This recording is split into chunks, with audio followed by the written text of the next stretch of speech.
Baier. How you doing, Bret? Hey, Jesse.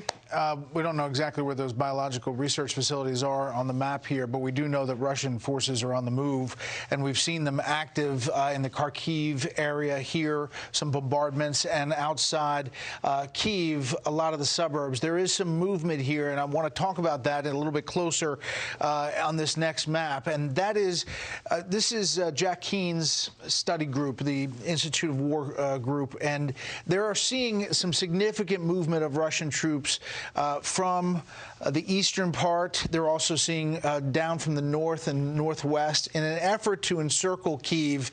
They think within the next 24 to 72 hours. They are getting resupplied by that base we've talked about in Belarus, and that is making that move a little bit faster. And whether they do that effectively is really, yet to be seen. In the south, they've had that success that we talked about. They are in control of Kherson.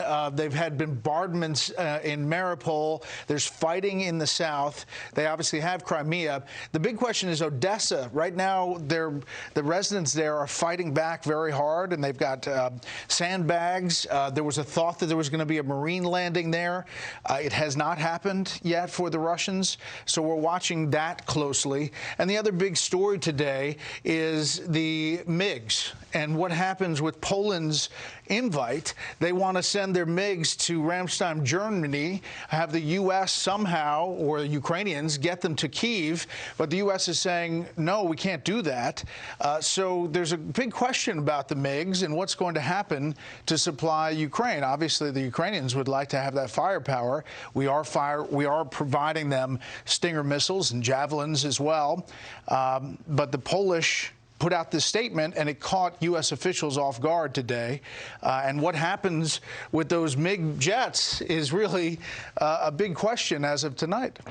Why do you think the Poles would want to transfer them to the U.S. base in Germany first? Seems out of the way. Why wouldn't they just have them directly transferred to Ukraine, which they border?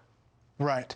This is the question. I think we're seeing some geopolitical face-off between allies, that maybe there was a blame game that Poland was dragging their feet on the MiG-29s, and they said, you know what, we'll move them to Ramstein, and then you tell us what to do. In other words, forcing the Biden administration's hand to say no. And what's really going to happen is both bases there are NATO bases. And, whether they come from Germany or they come from Poland, they're still coming from NATO or the U.S. So the reaction from Putin, if you're concerned about that, or starting World War II with some elevation of weapons, is the same whether it comes from Poland or comes from Germany.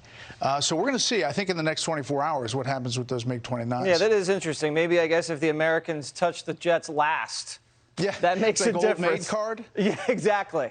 Right. All right, we're going to follow that. Thank you so much, Bret. You bet. All right.